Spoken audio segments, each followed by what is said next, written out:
What's up, guys? We are at Virus HQ today with a really exciting video where we're going to be taking basketball skill development and combining it with one of the most powerful tools in sports performance, the 1080. We're going to be showing you some ways that we're helping our players get more athletic on the court, get better at deceleration, and overall just improve their performance. I'm joined by Ali Dwyer, professional basketball player that plays overseas. So the first thing that we're going to do is we're going to give you guys some warm-up drills using the 1080. I feel like the 1080 gives our warm-up a little bit more substance to it rather than just mindlessly going through drills. When you add a little bit of that resistance, it starts to become a really powerful tool for warming up your athletes. We're going to get onto the left-right running setting here, and we're going to create a new run for Ali. And all we're going to do is we're going to change this load up to 6 kgs. This is a super simple drill. We're going to be doing retreat dribbles, and the reason I love this is because it can get your legs warmed up and also start to warm up that handle a little bit. You're going to be facing the side, having the 1080 on your inside hip, and then you're just going to be going with that in and out dribble to retreat away from the box. Cool. Same thing on the way back. This time you're just resisting, so you're fighting against that and just feeling like you're loading into that inside leg, not letting it pull you back fast.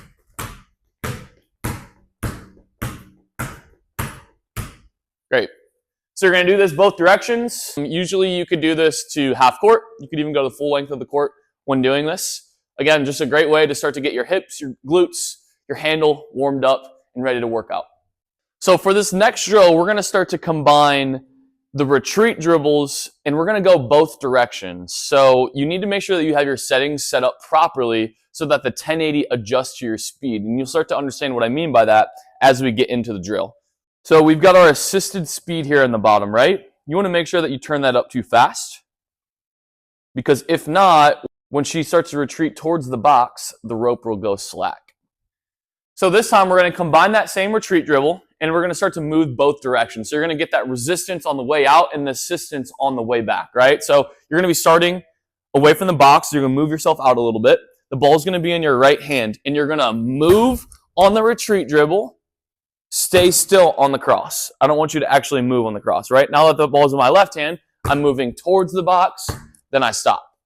Away from it, then I stop. If you don't have the 1080 set up properly with the assisted speed, that's where you'll get that slack in the rope. So you just want to make sure that you have that set up properly. Ali, let's go ahead and see this drill one time and get a good feel for it. Nice, good. Nice, cover ground.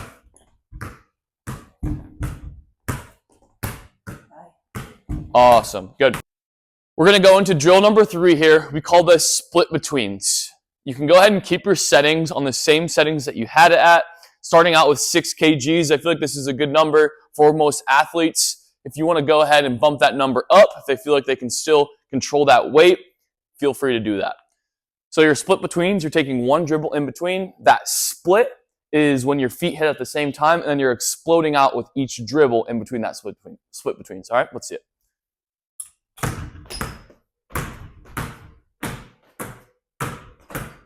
Good. So in terms of distance, this is something that I would probably do more like a full court. We're just giving you a quick sample size here of the drill, but would probably go full court and have your athletes take the belt off once they finish their rep. So now we're going to go into our decelerations with the 1080. You want to make sure that you have this set up properly. So we're going to use the ADA mode, and we'll give you guys a quick look here of what that looks like. So I'm going to add a new exercise. I'm going to search ADA and add that to the queue. All right. Ali is currently away from the box. So if you can see the box, the 1080 is back there. I currently have Ali away from the box. The easiest way to do that is to go and set your load to 1 kilogram. You want to put this at 1 kilogram when they're starting so that the athlete can walk away from the 1080 and not feel like they're dragging a ton of load. In the ADA settings, you want to make sure that your assisted and resisted speed limit are both set at 14 here in the bottom right corner. Now, as we get into the drill, I'm going to add load one by one, and we're going to start out with a load of 5 kilograms for Ali. So as I start to add that load, she's going to feel a little tug from the 1080. One of the reasons that I love this series is because we can start to pair some of our footwork moves with a powerful tool like the 1080. And what I mean by that is Allie's going to work on our different stopping moves, right? So the first one that we're going to drill here is our under drag, which is a specific move that we use in game.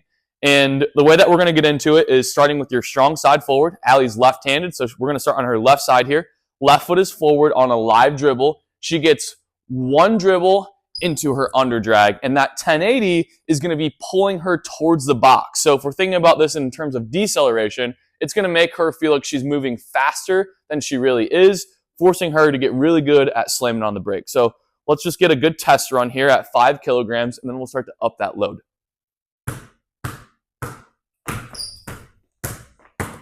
Awesome. So you want to make sure that you have the 2 retreat dribbles after. That was a really good example of a rep. One of the things that I saw Allie do as she got into this under drag is she has that foot pointed towards the middle, right? A lot of youth players, when they get into these drags, they try to keep that foot pointed forward, and it limits some of that stopping power. Naturally, because there's so much load from the 1080, players are going to start to learn how to move the right way and have shapes that equate to elite athleticism on the court.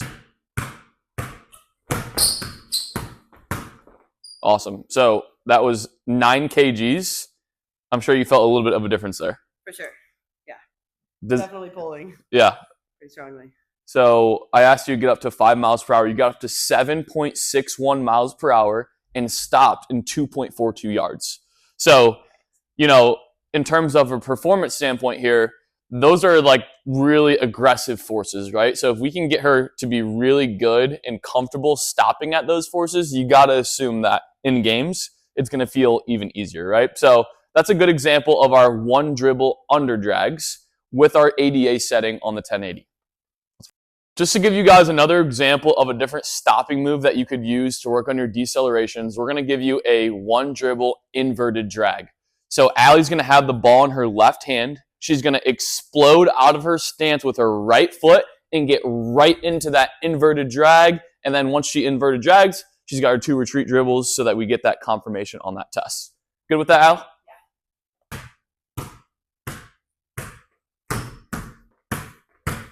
Awesome. So again, just to give you some variation on different stopping moves that you can do so that you're not always stopping on that outside foot.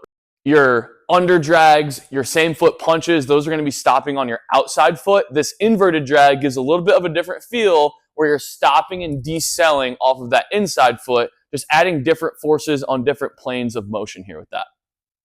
Now we're going to go into our 2 dribble deceleration series. So it's going to be the same type of deal that we just did. We'll start with that under drag.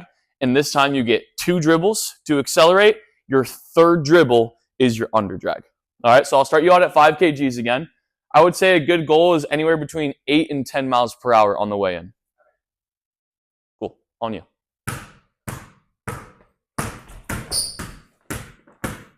Awesome, great. And it's literally as simple as that. I get all of this data here. Her max deceleration was 6.45 meters per second. She got up to 8.5 miles per hour, and she stopped in 2 yards. Awesome. So just to kind of clarify what we're seeing here, Allie didn't stop early on that one. And that's what you're going to start to have some of your players do is as they get into these couple dribbles, they're going to want to start to slow down a little bit early, and then they're already slowing down. That's going to make that drag a little bit easier, right? Usually in a game, you don't know when you're going to actually make that stop. So what I encouraged her to do there was to be a little bit smoother and accelerate all the way through that drag so that I'm actually coming to a complete stop on the drag. Make sense? Awesome.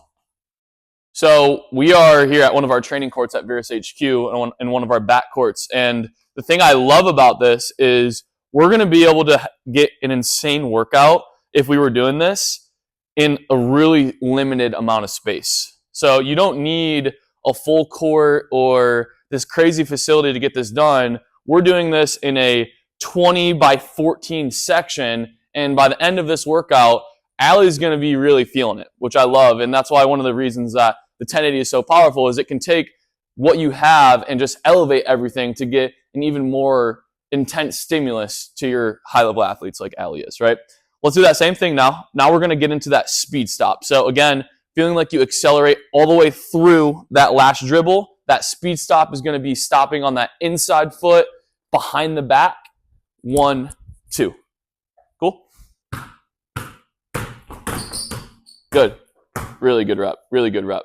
I love this one too because you can kind of feel how after I speed stop, I have to like turn my body and really push. For sure. I really feel that. And it gives me more push off. Like I can really Nice. it forces me to turn more because then I have more power.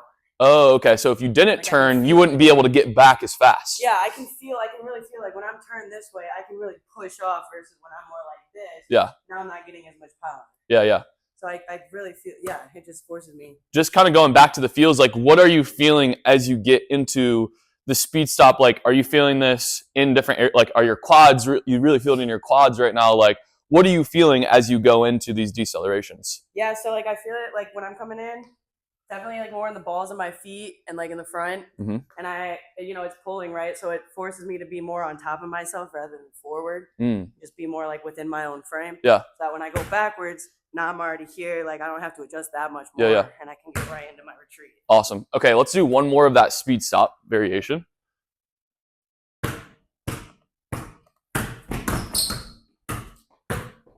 Awesome. Cool. So just a side note before we get into this next thing, that was her best score. So you can start to see how different skill moves can be used in a game, right? We call the speed stop a speed stop because it's one of the best moves for stopping at speed. And the difference between her under drags and her speed stop is pretty dramatic. 6.45 on the under drags, 6.88 on the speed stop. So that's something that you can know if you're a little bit more into like the open court, for example, and you're getting pressured, breaking pressure, this might be a better move for you to come to a complete stop, create that space, and get into your next thing, right? Let's go ahead and take the belt off right now. Let me change this assisted setting for you. Okay, you can go ahead and take it off. The 1080 is going to snap it back in, and this is going to be really cool because we're going to do the same thing that you just did with no 1080 now. All right. Get into that same speed stop, and then I'm just going to ask you how it feels after. All right. Go for it.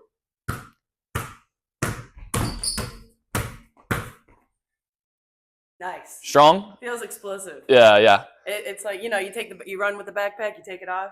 Yeah. It just feels so much stronger, so much more powerful. Awesome. So again, this is just a really cool way that you can use the 1080. You can start to mix in different skills and footworks and combine, like I said, a tool that's going to help make everything a little bit more intense with that stimulus. For elite athletes, for youth athletes, we've seen this be really helpful in learning different moves, learning how to stop, and how to move properly.